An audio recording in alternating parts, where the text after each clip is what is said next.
So, recently, Helldivers 2 has collaborated with Killzone to bring 2 new armor sets, more weapons, and other various cosmetics. However, these recent cosmetics did come with a bit of controversy, as the first phase of the collaboration was quite expensive, with Helldivers possibly having to dish out $20 just for the full set of cosmetics. In response, Arrowhead Game Studios made the second phase free to all players. Now, despite this controversy, interest in Killzone has skyrocketed. Killzone hasn't seen anything mainstream since Killzone's Shadowfall, which was regarded as the death of Killzone. The game scored okay scores on various review sites, with many citing that the story's Cold War narrative came off weak and confusing. But I am not here to discuss Killzone's downfall. I'm here to discuss why Killzone needs a reboot, and my ideas for how a reboot should be handled. Bear in mind, the only recent news for Killzone is only related to Helldivers 2, and what I'm going to talk about may never happen given the current state of Sony, Guerrilla Games, and Killzone. Killzone was first released in 2004 on the PlayStation 2. The game received mixed, but overall positive reviews, but it wasn't until Killzone 2 in 2009 when the series really took off. Killzone 3 was released in 2011, and Killzone's final mainstream release was in 2013 with Killzone Shadowfall. There were also 2 other separate games, Killzone Liberation on the PSP, and Killzone Mercenary on the PS Vita. It has been over a decade since the last Killzone release, and it has been 20 years since the first Killzone released. I think time itself warrants Killzone to return. But there's more. The current gaming landscape is in turmoil, especially in the FPS genre. Let's take a look at the big boys. Currently, Halo, my child, is a chaotic mess. Killzone's original rival is currently on life support, as Halo Infinite missed the mark for the Halo community and failed to bring in many new players. The game has little to no content drops, and any content added to the game is usually just more armor and skins added to the premium shop. Next is Battlefield, another one of my favorite franchises. Battlefield currently has more players on their older titles than 2042, as the game was plagued with horrendous bugs and glitches at launch, prompting an exodus from 2042 back to the older games. Finally, there's Call of Duty. My god, the Call of Duty franchise is so chaotic and disgusting with its microtransactions, gameplay, and community that I can make a whole video on it alone. Gone are the days of the original Modern Warfare and Black Ops titles. This is the Call of Duty Warzone era, which means that every player is trying to play at some esport level, and the cash shop is so in your face that you'll start seeing it in your dreams. On top of all that, every other shooter releasing is being made as some form of hero shooter, which has many people tired and exhausted from the bloat of mediocre shooters that all feel the same. This means that there's a large portion of people with no FPS game to call home. My friends and I barely play competitive FPS games because every single one of them has serious issues, and there are many others just like my friends and I who feel the same. The grounded military shooters of the 2010s are long gone, and in their place is the oversaturated, colorful hero shooter. So my response to this trend is to bring back Killzone. Bringing Killzone back today with its grounded military style, preferably that of Killzone 2, could bring so many people back to shooters. Killzone has tons of potential, and right now with every mainline FPS game on their knees, it truly has a chance to stand tall above many other games in the industry. So what would a Killzone reboot look like? Well, I have my own ideas, but be warned, what I'm going to discuss is at best fan-made ideas, and at worst, bad fanfiction. So take everything with a grain of salt. Let's get into it. One of the most important aspects in Killzone is its style and aesthetic, and because of this, we should look back at Killzone 2. Killzone 2 is often regarded as the best Killzone, and its art style really showed that.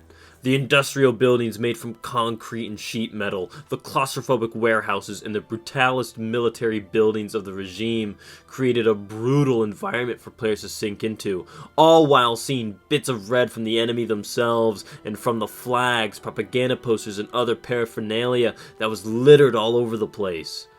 Despite the game using a gray and brown color palette, the gritty, war-torn environment of Helgen really created an immersive setting that set it apart from many other games. This look also extends to characters, weapons, and vehicles too. Bring back the look of weapons with stamped sheet metal, bolts, and springs. I don't want to see or hear weapons making electronic sound effects. I want to hear metal grating against metal. I want to see soldiers struggling to handle the weight of these weapons as they all spew out fire and lead. The story for a Killzone reboot should be just that. Rebooted. We need to go back to Killzone 1 with the Hellgas invasion of Vecta. Let's retell that story, but this time it should be more focused as a brutal, military, immersive story instead of the Hollywood story that the first one had. However, I want to start the story of this reboot very differently. I want you to start the game as the Hellgast. Now, hear me out. In the past, Killzone has had a lot of anti-war messaging in its games, and I think that it's important to carry those messages on. But another idea is to show the monster. We can add a beginning similar to Star Wars Republic Commando, where we see ourselves growing and being taught in a short time span. We can do the same here. We can have it where our Hellgas soldier is young and in a school environment and is being taught all the things that the Hellgas wants the character to believe in. This is to show monsters often create other monsters level of storytelling that we don't really see in gaming. We then add moments in the campaign for both the Hellgas and ISA characters that adds moral quandaries to the game. For example, for the Hellgas, we can have a moment where you are ordered to execute some ISA prisoners. Do you do it? And if you do or do not, what effects will be seen? Let's say that you do. Good soldiers follow orders and you executed those prisoners. Well, in a dropship next mission, some soldiers comment on how much of a cold-blooded motherfucker you are. But if you don't execute the prisoners, then you get commentary from those same soldiers calling you a coward. So what's it going to be? The respect of your fellow soldiers, but at the same time being told that you lost your humanity? Or do you keep your humanity, but at the loss of your fellow soldiers' respect? As for the ISA, there should be similar moments. We can have a moment where your squad comes across a Hellgas medic treating his wounded squad. They are unable to fight, but the Hellgas medic only wishes to take care of his men. Members of your squad are torn. Do you finish them off? Besides, they may report your position, causing more trouble down the road. Or do you take the moral high ground, leaving them be? Whatever decision you choose, your squad should comment on those actions, and there might be gameplay consequences as well. By not killing those soldiers, they reported your position, and now a Hellgas defensive position is getting bolstered by more soldiers. It is moments like this that should be had, which puts players into difficult moral scenarios. Much of these ideas come from a beloved game of mine, Call of Duty World at War. This game very often threw moments at the player where you would have to decide the fate of other soldiers and would then comment on your actions. And it wasn't preachy, condescending, and in your face, which is what I would also like to see for this idealized Killzone reboot.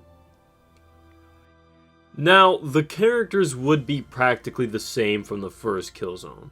I want to see the return of Templar, Rico, Luger, and Haka, and I want to see their character traits from the first game to be improved upon. Overall, I would want to see the story of a Killzone reboot follow in the steps of its predecessors with similar plots, characters, and feel, but more refined to fit the dark military war story that the second game had. Now, Killzone cannot compete today if it doesn't have good multiplayer, and this is where a reboot would really have to shine if it hopes to go against many other franchises. This is why I think Killzone should lean into its Battlefield aspect for multiplayer. Killzone already has classes, and it would be great to see those make a return, but on top of that, I want to see large-scale warfare with tanks, mechs, and aerial units as two armies try to take over a large-scale map. Right now, gamers are severely lacking in large-scale warfare games, and it makes sense why. They're notorious for being expensive and take a long time to make, but there is a massive market for this type of game, as gamers are desperately trying to search for a game that can take up the torch that Battlefield 4 and 1 had roughly 10 years ago. Yes, you are that old.